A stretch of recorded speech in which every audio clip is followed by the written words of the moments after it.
The adage that you should build upon your strengths and not try to correct for your weaknesses is a good piece of advice to follow if you want to improve what you can offer for people and if you want to enhance how you can help people. But I've kind of realized along the way that sometimes there are weaknesses that may stand in the way of some of the strengths that I'd like to leverage. For example, in the past year and a half, I've been creating a lot of content online, both video and audio. And whenever I get ready to do one of these sessions where I'm producing this content, I get pretty nervous. I have this sense that I'm going to mess up and not be able to correct for it. I've also had this problem for years in just public speaking in general. I always get nervous for the first couple of minutes. I've always noticed for the first 5 minutes, I just plan that I'm going to be nervous when I'm thinking through the content for my presentation. The nerves sometimes are so palpable that I can feel my body shaking or my voice shaking, sometimes audibly, though a lot of times it's just in my head. So in these situations, I'd like to take my knowledge and leverage it to help other people. I see that as a strength that I have, a significant strength I can potentially have. But I've got this small weakness of being nervous that stands in the way of leveraging that.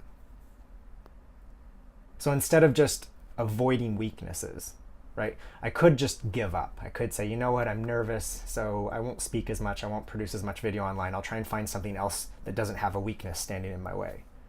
Now, instead of doing that, though, if a weakness stands in your way of leveraging a significant strength, find a way to overcome the weakness.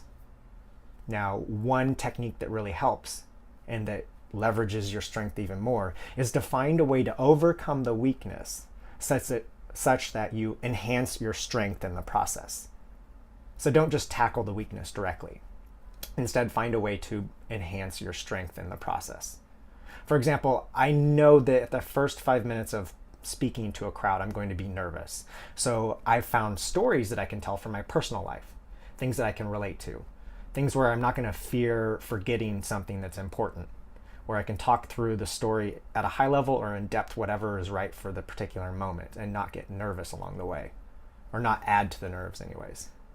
By doing this, I know that by the time I'm done with the story, my nerves are probably going to be gone and I'll just be good for the rest of the presentation. So by using a story, I'm able to overcome my weakness of being nervous. But it didn't just help me overcome my weakness. I also found that by using a story, I was able to better convey my message to participants. I don't always know the background of the people that are going to be in a presentation. But a story, a personal story from my life, is probably something they can easily relate to. So I was able to enhance the message I was providing, enhance the strength I'm building upon. Another thing that really helped me out was just practicing. So if you have a small weakness that's in the way of a strength you're trying to leverage, if you just practice over and over and over, and you come at the practice from the perspective of, I want to be successful, but I don't want to be perfect necessarily, then over time, you're going to have more and more successes that you can build upon.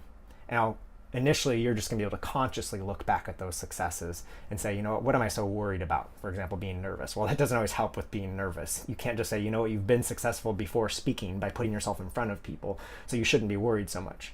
But eventually, as you practice more and more, and that's what I did, I spoke more. I tried to speak every month. I tried to produce a lot of online content, whether video or audio. By doing that more and by being successful at it, I almost gained a subconscious level of confidence in what I was doing. And that subconscious level of confidence is what's helped overcome the nerves. Now, they're not entirely gone, but I know that practicing more and more is going to help me overcome that and build upon my strength even more and help other people leverage the knowledge I have to improve the work they do.